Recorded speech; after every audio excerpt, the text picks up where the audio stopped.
सभी को नमस्कार, राम राम सा। तो कैसे हो? आशा करता हूँ कि सब लोग बढ़िया होंगे और अपनी पढ़ाई के अंदर मस्त और व्यस्त होंगे। साथियों, आज ये हमारा जेल प्रहरी का पहला मॉडल पेपर है। हाँ, आपने बिल्कुल सही सुना है। आज से अपन एक नए सिरे से जो है मॉडल पेपर प्रारंभ कर रहे हैं। तो आप सभी दोस्तों का स्वागत करता हूँ आज की इस पहली क्लास के अंदर। आशा करता हूँ कि आप सभी दोस्त इस क्लास को शुरू से लेकर अंत तक जरूर देखेंगे। और हाँ भाई, अगर आप जेल प्रहरी की तैयारी करते हो तो आज ही यूट्यूब चैनल को सब्सक्राइब कर लेना, ताकि यहाँ पे आपको रोजाना लगभग 4 क्लासेज है जेल प्रहरी से संबंधित देखने को मिलेगी। तो चलिए, आज जो हमारा पहला मॉडल पेपर है वो स्टार्ट करते हैं। और आपके सामने पहला जो क्वेश्चन है वो स्क्रीन के ऊपर आ चुका है। एक सेकेंड भाई। हाँ भाई, अंग्रेजों से एक सेकेंड अंग्रेजों से संधि करने वाला अंतिम राज्य था। यानी आप सभी को बताना है कि जो अंग्रेजों से संधि हुई थी तो उसमें अंतिम जो राज्य था कौन सा था भी। तो ऑप्शन नंबर 1 है टोंक, बी है झालावाड़, सी है सिरोही, डी है जोधपुर। तो अंतिम संधि की थी आपकी सिरोही ने और प्रथम संधि की थी कोटा ने। याद रखना भी, ज़्यादा डिटेल में नहीं जाएंगे क्योंकि क्वेश्चन है आपके पास लगभग 22 से 23 दिन है। तो 22-23 दिन के अंदर अपन 2 से 3 हजार क्वेश्चन कर लेंगे। और हर संडे को एक महान मैराथन क्लास होगी आपकी लगभग 5 से 6 घंटे की। ठीक है। अगला जो क्वेश्चन आपकी स्क्रीन के ऊपर है कि मेवाड़ और अंग्रेजों की संधि का प्रमुख कारण क्या था। यानी आपको बताना है कि जो मेवाड़ और जो अंग्रेजों के मध्य जो संधि हुई थी उसका मुख्य जो कारण है वो क्या था भी। ऑप्शन नंबर 1 है मेवाड़ के संबंध पड़ोसी राज्यों से खराब थे। ये तो बिल्कुल गलत है भी, अच्छे संबंध थे। ऑप्शन नंबर बी है मेवाड़ को कुशल प्रशासन चाहिए था। मेवाड़ में वैसे भी कुशल प्रशासन था, कोई दिक्कत वाली बात नहीं थी। तो ये भी बिल्कुल गलत है। और अगला है भी मेवाड़ में मराठों का उत्पाद एवं आतंक। ये बिल्कुल सही था। जो मराठा थे ना वो थोड़ी सी क्या करते थे भी, छेड़छाड़ करते थे, ठीक है ना। और उनकी वजह से जो आम जनता थी उनको परेशानी होती थी। तो इसलिए जो है अंग्रेजों से संधि करनी पड़ी थी। तो ऑप्शन नंबर सी बिल्कुल करेक्ट होगा, मेवाड़ व मराठों का उत्पाद व आतंक। नेक्स्ट है भी 1817 ईस्वी में टोंक रियासत का क्षेत्र किस सरदार को दिया गया था। अब बताना है भी 1817 के अंदर जो संधि है वो स्टार्ट हो चुकी थी अंग्रेजों के साथ में। तो जो है टोंक रियासत का जो क्षेत्र है वो किस सरदार को दिया गया था। अच्छा क्वेश्चन है। ऑप्शन नंबर 1 सरदार शेर सिंह, बी है सरदार अमीर खां, सी है राज सिंह, डी है सरदार कमरुद्दीन खां। तो भाई ऑप्शन नंबर बी है ना, सरदार अमीर खां, इनको दिया गया था। तो याद रखना भी सरदार अमीर खां। देखो भी, एक चीज़ को अपन 2 बार पढ़ लेंगे, जो बोलने के अंदर दिक्कत हो सकती है मेरे, तो उस चीज़ को थोड़ा सा इग्नोर करना क्योंकि मुंह के अंदर छाले हो रखे हैं भी। अगला है भी राजस्थान में अंग्रेजी शिक्षा आरंभ करने का प्रयास किस वर्ष में किया गया था। लो भी, अच्छा क्वेश्चन है कि राजस्थान में अंग्रेजी शिक्षा आरंभ करने का जो प्रयास है वो किस वर्ष किया गया था। और साथियों, आपसे एक छोटी सी रिक्वेस्ट है, आप एक कमेंट बॉक्स के अंदर जरूर बताना कि आपकी जो राजस्थान ज्योग्राफी है वो करवा दूँ क्या मैं आपको। ठीक है, एक राय चाहिए थी। अगर आप बोलोगे करवा दो तो मैं आज से ही है वो कल से मॉर्निंग से क्लास स्टार्ट कर दूंगा। तो बताओ कब से भी, 1819 ईस्वी में, बी है 1835 में, सी है 1848 में, डी है 1857 में। तो भी 1819 में जो प्रारंभ करने का जो प्रयास है वो किया गया था। अगला है भी चलो दिल्ली मारो फिरंगे के नारे लगाते हुए 21 अगस्त 1857 को किस छावनी के भारतीय सैनिक दस्तों ने बगावत की थी। बताओ भी। यानी आपको बताना है कि चलो दिल्ली और मारो फिरंगी के जो नारे हैं वो किस छावनी से संबंधित है। ठीक है भी, और ये नारे दिए गए थे 21 अगस्त 1857 को। तो बताना है भी। ऑप्शन नंबर 1 है एरिनपुरा, बी है नसीराबाद, सी है मेरठ, डी है आगरा। तो एरिनपुरा होगा, ठीक है ना, याद रखना भी।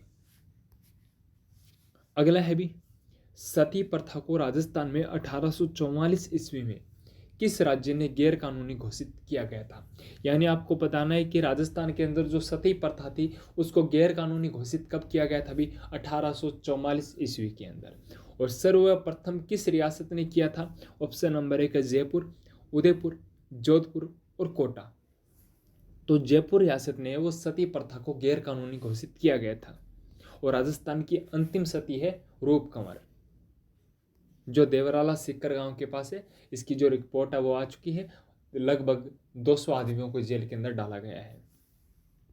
अगला है भी, दिल्ली में लॉर्ड हार्डिंग पर बम फेंकने वाली घटना में राजस्थान के किस क्रांतिकारी की जो है महत्वपूर्ण भूमिका थी।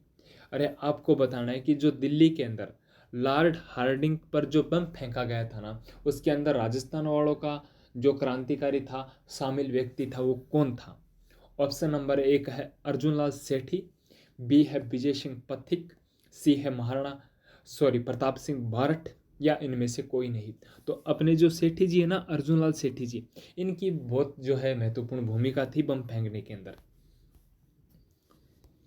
अगला है भी, राजस्थान का पहला पाक्षिक पत्र सज्जन कीर्ति सुधारकर कहाँ से प्रकाशित हुआ था। ये अच्छा क्वेश्चन है। जो सदन कीर्ति सुधारकर जो पत्रिका थी वो कहाँ से प्रकाशित होती थी या हुआ था, भी बताना है। अगला है भी उदयपुर, जोधपुर, बीकानेर, जयपुर। तो आपका उदयपुर बिल्कुल करेक्ट होगा। अगला है भी, जयपुर के प्रमुख स्वतंत्रता सेनानी का नाम क्या था। बताओ भी कौन थे भी जयपुर के प्रमुख स्वतंत्रता सेनानी थे। टीकाराम पालीवाल थे, जय नारायण व्यास थे, मदन गोपाल शर्मा थे, अर्जुनलाल सेठी थे। तो भी टीकाराम पालीवाल। अगला है भी, सन 1903 में शाहपुरा में किसने एडवर्ड सप्तम के राज्यारोहण पर समारोह का विद्रोह किया था। ये क्वेश्चन थोड़े से हिस्ट्री के आ रखे हैं, तो थोड़ा सा ध्यान रखना भी। सन 1903 में शाहपुरा में किसने एडवर्ड सप्तम के राज्यारोहण समारोह का जो है विद्रोह किया था। बताओ भी, स्वामी गोपी दास, विजय सिंह पथिक, केसरी सिंह बारठ, या मोतीलाल तेजावत। सी बिल्कुल करेक्ट होगा, केसरी सिंह बारठ। अगला है भी, हुरडा सम्मेलन के आयोजन में किसका हाथ था। आपको बताना है कि जो हुरडा सम्मेलन है वो किसकी सहायता से हुआ था, या इसका बुलाने का जो उद्देश्य था, यानी जो इसके हेड थे वो कौन थे भी। ऑप्शन नंबर 1 मुगल बादशाह, ये तो बिल्कुल गलत है भी। अगला है भी, जयपुर तथा उदयपुर के शासक, बी है बूंदी के राव बुध सिंह, जोधपुर के महाराजा। तो भी आपके जयपुर और उदयपुर के जो शासक थे ना, इनका महत्वपूर्ण योगदान था, याद रखना भी।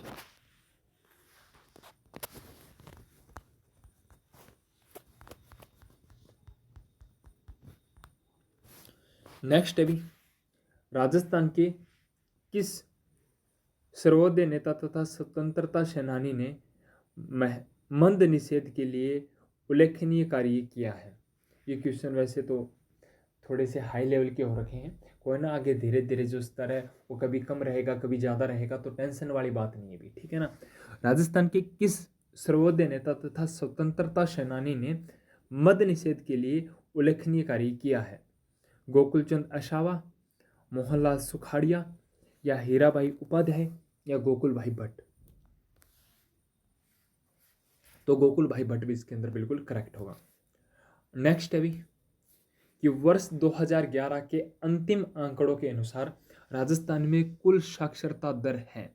यानी आपको बताना है कि जो 2011 की जनगणना हुई थी, अभी जो जनगणना है कब की हो जानी चाहिए थी, आंकड़े अभी तक आए नहीं है, तो उसके जो राजस्थान की जो साक्षरता दर है ना वो कितनी है। अभी तो कितनी भी 61.1% है, सभी को पता है। चलो भी अगला क्वेश्चन है, निम्न में से कौन बिजोलिया किसान आंदोलन से संबंधित नहीं थे। बताओ भी, बिजोलिया किसान आंदोलन हुआ था तो उसका संबंध किस नेता से नहीं था। सीताराम दास इनका भी था, विजय सिंह पथिक इनका भी था, माणिकलाल वर्मा इनका भी था, इन्होंने गीत वगैरह लिखे थे। मोहनलाल जी सुखाड़िया इनका नहीं था। अगला है भी, निम्न में से कौन सा किसान आंदोलन से संबंधित नहीं है? बताओ भी कौन सा है जो किसान आंदोलन से संबंधित नहीं है? भेंगू के अंदर जो है किसान आंदोलन हुआ था, थानागाजी के अंदर भी हुआ था, शेखावाटी के अंदर भी हुआ था, लेकिन पाली के अंदर जो है किसान आंदोलन नहीं हुआ था, बल्कि 1857 की क्रांति हुई थी। अगला है भी, राजस्थान के एकीकरण के पूर्व श्री गंगानगर किस जिले का भाग था? बताओ भी किसका भाग था रे? एकीकरण से पूर्व श्री गंगानगर किस जिले का भाग था? चूरू है, बीकानेर है, श्री गंगानगर है या जोधपुर है? तो आपका बीकानेर होगा, यानी बीकानेर रियासत का भाग था भी। अगला है भी, राजस्थान संघ में किस राज्य के मिलने से इसका नाम संयुक्त राजस्थान रखा गया था? बताओ। अच्छा क्वेश्चन है, एकीकरण से संबंधित है। बताओ भाई, ये राजस्थान संघ में किस राज्य के मिलने से इसका नाम संयुक्त राजस्थान रखा था? बताओ भी, मेवाड़ है या मत्स्य संघ है या जयपुर है या इनमें से कोई नहीं है? तो आपके मेवाड़ को, ठीक, ऑप्शन नंबर 1 बिल्कुल करेक्ट होगा।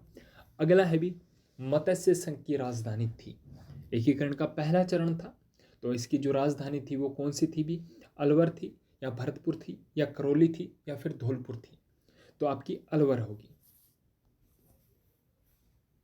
अगला है भी, राजस्थान में प्रजा मंडलों की स्थापना का प्रेरक तत्व था, यानी आपको बताना है कि भी राजस्थान के अंदर जो प्रजा मंडल की जो स्थापना की थी उसका जो मार्गदर्शन था या प्रेरक था वो कौन था? ऑप्शन नंबर 1 है कांग्रेस का एरिनपुरा अधिवेशन 1937, बिल्कुल गलत है। असहयोग आंदोलन, ये भी बिल्कुल गलत है। भारत छोड़ो आंदोलन, ये भी बिल्कुल गलत है। सविनय अवज्ञा आंदोलन, ये बिल्कुल सही है। ठीक है भी, इसकी वजह से जो है राजस्थान के अंदर प्रजामंडल की स्थापना हुई थी। अगला है रे, भोमट भील आंदोलन के संबंध में कौन सा कथन गलत है? आपको बताना है कि जो भोमट भील आंदोलन हुआ था, सॉरी भी, उसके कथन में, इसके बारे में कौन सा कथन बिल्कुल गलत बोलता है? तो बताओ भी, इस आंदोलन में भीलों में राजनीतिक चेतना लाना था, बिल्कुल सही है भी। इसका नेतृत्व मोतीलाल तेजावत ने किया था, बिल्कुल सही है। यह भोमट क्षेत्र से आरंभ हुआ था, ये भी बिल्कुल सही है। इसका नेतृत्व भोमट में भील ने किया था, ये बिल्कुल गलत है, डी बिल्कुल गलत होगा।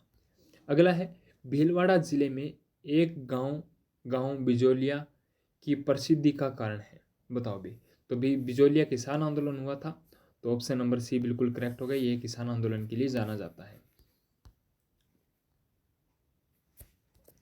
अगला है भी, वर्ष 2011 के अंतिम आंकड़ों के अनुसार राजस्थान की जो कुल जनसंख्या है वो कितनी है?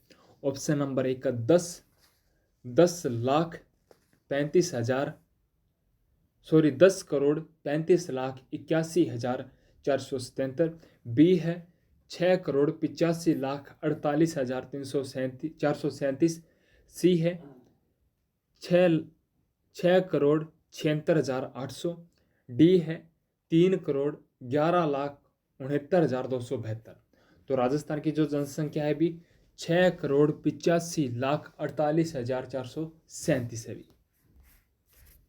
अगला है भी, राजस्थान में वर्षा का सामान्य औसत किस जिले में सबसे कम है? आपको बताना है कि जो राजस्थान के अंदर जो वर्षा का जो औसत है वो सबसे कम जो है किस जिले का है भी? जैसलमेर का है या फिर नागौर का है या फिर बीकानेर का है या फिर बाड़मेर का है? तो भी आपके जैसलमेर जिले का होगा, ठीक है ना। अगला है भी, पंचभद्रा झील राजस्थान के कौन से जिले के अंदर स्थित है? अब वर्तमान लोकेशन आपसे भी बताएंगे, पुरानी मैं बता देता हूँ। ये वैसे मैंने करा भी रखी है कि जो पंचभद्रा झील है वो राजस्थान के कौन से जिले के अंदर है वर्तमान में। वर्तमान और पहले की अगर बात करें तो पहला ही पूछा जाएगा, तो बाड़मेर याद रखना। लेकिन वर्तमान में कहाँ पे स्थित है वो आप सभी को कमेंट बॉक्स के अंदर बताना है। अगला है भी, उदयपुर जिले के किस क्षेत्र में तांबे के नए भंडारों का पता लगा है? अच्छा क्वेश्चन है भी, एग्जाम के अंदर आ सकता है कि उदयपुर जिले के किस स्थान में जो तांबे के नए भंडार मिले हैं वो कौन सा है भी? कांकरोली क्षेत्र है, बिल्कुल गलत है। अंजलि क्षेत्र है, नाइट क्षेत्र है, अंद्री क्षेत्र है। तो भाई ये अंजलि है ना, अंजलि, यहाँ पे जो है तांबे के नए भंडार मिले हैं। तो देखो भी हमने 25 क्वेश्चन किए हैं और इस मॉडल पेपर के ऊपर अभी क्या है, टाइम कमी है। 10 बजे तक बढ़िया से शेयर कर देना सभी दोस्त, क्लास स्टेटस लगा देना, क्योंकि अगर बढ़िया व्यूज़ रहे तो जो है क्लास सुबह भी आ जाएगी, दोपहर में भी आ जाएगी, शाम को भी आ जाएगी, 4 क्लास कंटिन्यू कर लेंगे। जेल पैरेरी का पेपर आपका क्रैक करवा दूंगा। अब आपके ऊपर डिपेंड करता है कि आप जो है क्लास कितने शेयर करते हो। Thank you so much. जय हिंद, जय भारत।